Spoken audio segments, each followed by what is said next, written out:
প্রশ্নের জবাবে দুটো অংশ আছে। মাদক বিরোধী অভিযান চলছে এবং ব্যাপক পরিমাণ মাদক উদ্ধার হচ্ছে। আপনারা আলোচক আমাদের 3 নাম্বার 4 নাম্বার আলোচকের কথাই এসেছে। মাদকের উৎস দেশের ভিতরে এবং বাইরে। দেশে উৎপাদিত মাদক কোনটি? গাঁজা। এছাড়া আমাদের দেশে কোনো মাদক উৎপাদন হয় না। আর কিছু চোলাই মদ, যেটার ব্যবহার খুবই কম। আর অধিকাংশ মাদক সিনথেটিক মাদক, ফেন্সিডিল, ইয়াবা সীমান্তের বাইরে। তাহলে নিজেই আপনি চিন্তা করতে পারেন, সীমান্তের বাইরে যার উৎপাদন কেন্দ্র, সেই বস্তু দেশে প্রবেশ করছে। আমরা যেগুলো এখন শুনছি যে বাংলাদেশে বিদেশি ফর্মুলায় বাংলাদেশের ভিতরে ল্যাব তৈরি করে দেশের ভিতরেই কাস্টমাইজড মাদক তৈরি করা হচ্ছে। হ্যাঁ, এটার কিছু কিছু হয়েছিল, সেগুলো অভিযান করে ধরা হয়েছে। বারবার এগুলো করছে, এগুলো ধরা হয়েছে, মামলা হচ্ছে।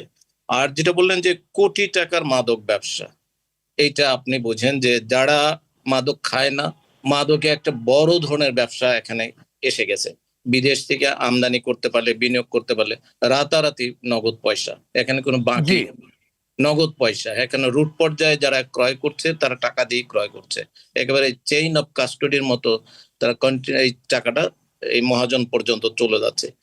এইটা অনেক উচ্চ পর্যায়ের একটা অভিযান। আমাদের পুলিশের পক্ষ থেকে যেগুলো আইনের যেগুলো আছে, যে এই মামলাগুলো যার পজিশনে মাদক পাওয়া যায় তাকে ধরা হয়। কিন্তু আরেকটা আইন পাশাপাশি, সেটা মানি লন্ডারিং আইন। এই মাদক থেকে যে সমস্ত টাকা বা অর্থ উপার্জিত হয়, এইটার উৎস এবং এটার গন্তব্য যদি আমরা পাই, তাহলে সেটা মানি লন্ডারিং মামলায় চলে আসে। আমাদের কাছে অভিযোগ আছে, আমাদের কাছে কিছু তথ্য আছে যে মিয়ানমার থেকে একটি বিশাল বড় চক্র বাংলাদেশে আপনার এই মাদকগুলো পাঠাচ্ছে এবং এরা এটাকে বড় ধরনের বিনিয়োগ মনে করে, এটাকে কোনো চোরাচালানি কিংবা অপরাধী মনে করে না। ওখান থেকে যারা এই ব্যবসাটা করছে চট্টগ্রামের কিছু ব্যবসায়ী এবং চট্টগ্রাম ভিত্তিক কিছু, কক্সবাজার চট্টগ্রাম ভিত্তিক কিছু সিন্ডিকেট, তারা এটাকে বিনিয়োগ ভাবে এবং তারা এটাকে ব্যবসা মনে করে, এটাকে তারা অপরাধী মনে করে না।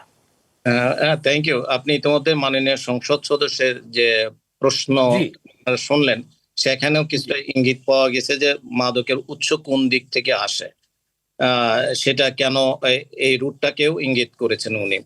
এনিওয়ে, মাদকগুলো তারা বিনিয়োগ করছে যে কোনো সীমান্ত ব্যবসা, যেখানে শুধু মাদকের ব্যবসা না, বর্ডার এলাকায় একটা বর্ডার ক্রাইম হয়।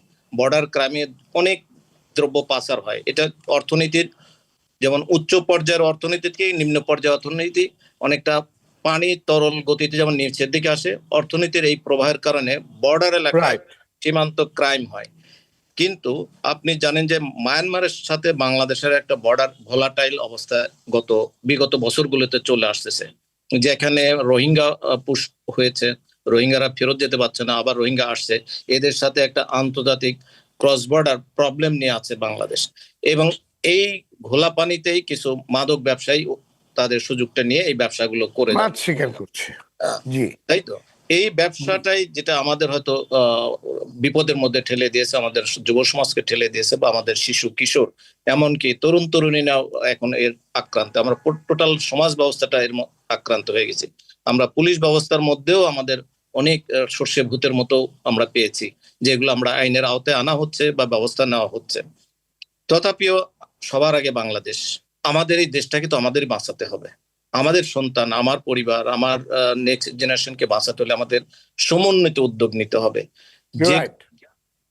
যেভাবেই হোক এই সামগ্রিক সমন্বিত উদ্যোগ ছাড়া আমরা এটা শুধু ওই যে দাদা বললেন যে আইন দ্বারা প্রতিরোধ করা সম্ভব না, এটাই সত্য।